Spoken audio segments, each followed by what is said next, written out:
প্রাণ করে আল্লাহর কাছে দোয়া করব আল্লাহ পাক আপনাকে জান্নাত নসিব করে দিবেন। রব্বুল আলামিন আল্লাহ আপনাকে জান্নাত দিয়ে দিবেন। একটা মানুষ একটু বলুন, হুজুর আমি আল্লাহর জান্নাতে যাওয়ার জন্য ৫,০০০ টাকা আমি দিতে চাই। আল্লাহ আপনার দানকে ফিরিয়ে দিবেন না, আপনার দান আল্লাহ কবুল করে নিবেন।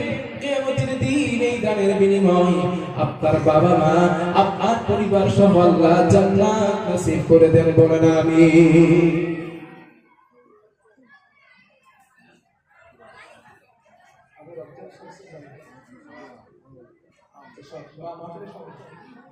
আলহামদুলিল্লাহ, আমার মাহফিলের সভাপতি সাহেব ৫,০০০ টাকা জোরে বলে মারহাবা, আর জোরে বলে মারহাবা।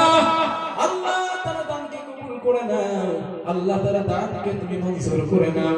আল্লাহ দানের বিনিময় কিয়ামতের দিন, মুসিবতের দিন আমার নবীর শাফাআত কবুল করে জান্নাত নসিব করে, বলেন আমিন। আর জোরে বলেন আমিন। রব্বুল আলামিন তোমার বান্দা যে জান্নাতে যাওয়ার নীতি ৫,০০০ টাকা দিল, আল্লাহ মেহেরবানি করে সেই জান্নাতটা তার জন্য তুমি ওয়াজিব করে দিও, বলেন আমিন। আল্লাহ তাআলা আপনাকে তুমি কবুল করে নাও। আল্লাহ তার রুজিতে বরকত দাও, তার কর্মে তুমি বরকত দাও। এই দানের বিনিময়ে কিয়ামতের দিন, মুসিবতের দিন আল্লাহ তুমি নাজাতের জরিয়া বানিয়ে দিও, বলেন আমিন।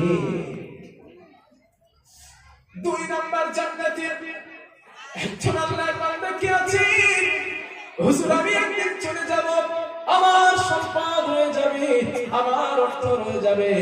দুনিয়ার ব্যাংকে আপনি টাকা জমা দেন, আল্লাহ ব্যাংকে ৫,০০০ টাকা জমা রেখে যান, আল্লাহ পাক আপনার দানটা ফিরিয়ে দেবেন না।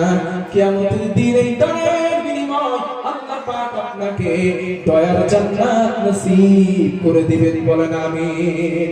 আর জোরে বলেন আমিন।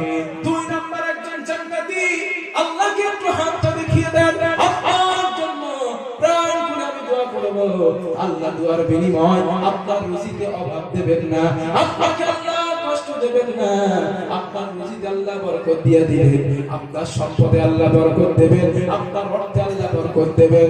ও মানুষ, দুনিয়ার টাকা রেখে গেলেন, মরে চলে গেলেন, খবরে নিয়ে যেতে পারবেন না, একটা টাকা আপনার কাজে আসবে না।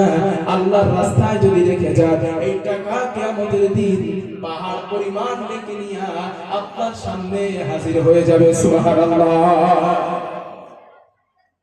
২ নাম্বার জান্নাতি একজন ৫,০০০ টাকা। একজন আল্লাহর বান্দা কি আছে, মা বোনদের ভিতর থেকে যদি কেউ থাকেন, নবীজি মিরাজ থেকে ফেরার পথে দেখছিলেন, আল্লাহ রাসূল যখন মিরাজ থেকে ফিরে মিরাজে গিয়ে দেখেন ইত্তলাতুন নার, রাসূলুল্লাহ জাহান্নামে উঁকি দিয়ে দেখছিলেন।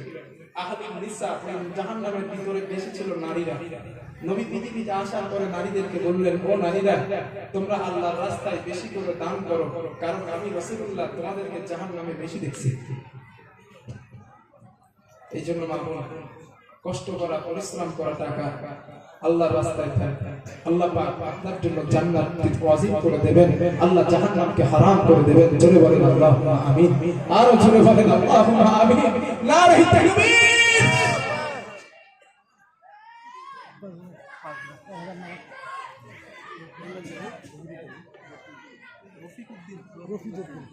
আলহামদুলিল্লাহ, রফিকুদ্দিন আমার চাচাজি ৫,০০০ টাকা ২ নাম্বার জান্নাতে আল্লাহ তুমি কবুল করে, বলেন আমিন।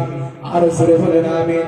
আগো আল্লাহ আমার রফিকুদ্দিন চাচা কোথায় বসেছিল, দৌড়ে এসে আল্লাহ জান্নাতের আশায় ৫,০০০ দিল। আমি আল্লাহ দোয়া করি তোমারই দরবারে, কিয়ামতে গো খোদা করিও পার তুমি তাকে, বলেন আমিন। আল্লাহ নবীর শাফাআত তুমি কবুল করো, আল্লাহ জান্নাতের জন্য যারা করতেছেন আল্লাহ তুমি ২ নাম্বার জান্নাতের মেহমান তুমি বানিয়ে দিয়ে, বলেন আমিন। আর জোরে বলেন আমিন। নারে তাকবীর। ৩ নাম্বার জান্নাতি একজন, ৩ নাম্বার একজন জান্নাতি, ৩ নাম্বার একজন জান্নাতি কি আছে? আল্লাহ এই ৫,০০০ টাকা দিলে আমি আরেকটা গজল শোনাই আপনাদের ইনশাআল্লাহ। তিন নাম্বার জান্নাতে কি আছে? আরে ভাই হরকতে বরকত। নবীজি বলেন ইন্নামাল আমালু বিন্নিয়াত। মানুষের নিয়ত নির্ভর করে, কাজ নির্ভর করে তার নিয়তের উপরে। আপনি নিয়ত করেন আমি 5000 টাকা আল্লাহর রাস্তায় দিয়ে আল্লাহর জান্নাতে যাব, আল্লাহ আপনার নিয়ত কবুল করে দিলে আপনি জান্নাত পেয়ে যাবেন।